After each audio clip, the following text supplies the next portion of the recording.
पुण्यातील वाहतूक कोंडीचे खापर पोलिसांनी पुणे महापालिकेवर फोडले आहे। त्यांनी प्रमुख रस्त्यांवर ठरणाऱ्या अडथळ्यांची यादीच उपमुख्यमंत्री अजित पवार यांच्याकडे सोपवली आहे।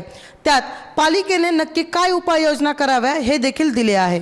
त्यानंतर महापालिका आयुक्तांसह विभागीय आयुक्त वाहतूक पोलिसांच्या यंत्रणेने बुधवारी दिवसभर शहरातील रस्त्यांची पाहणी करून उपाययोजनांचे आदेश दिले। उपमुख्यमंत्री अजित पवार यांनी मंगळवारी सावित्रीबाई फुले पुणे विद्यापीठ चौकातील दुमजली उड्डाणपुलाच्या कामाचा आढावा घेतला। यात शहरातील वाहतूक कोंडीच्या प्रश्नाबाबत चर्चा झाली। यावेळी वाहतूक पोलिसांनी थेट 10 रस्त्यांची यादीच उपमुख्यमंत्र्यांपुढे मांडली। आयत्या वेळी पोलिसांकडून ही यादी पुढे आणण्यात आल्याने पालिकेचे अधिकारीही गडबडले। विशेष म्हणजे या यादीत नक्की कशामुळे वाहतूक कोंडी होते आणि कशा पद्धतीने पालिका प्रशासनाकडून यावर कोणत्याही प्रकारच्या उपाययोजना होत नाहीत हे स्पष्ट करण्यात आले। त्याबाबत पालिकेच्या अधिकाऱ्यांना मात्र काहीच उत्तर देता आले नाही। त्यामुळे ही बैठक संपताच विभागीय आयुक्त, महापालिका आयुक्त आणि वाहतूक पोलीस आयुक्त यांनी एकत्र येऊन या सर्व रस्त्यांची पाहणी करण्याचा निर्णय घेतला। त्यानुसार सकाळी सुरू झालेली ही पाहणी रात्री 10 वाजेपर्यंत सुरू होती। या पाहणीनंतर कोंडी फोडण्यासाठी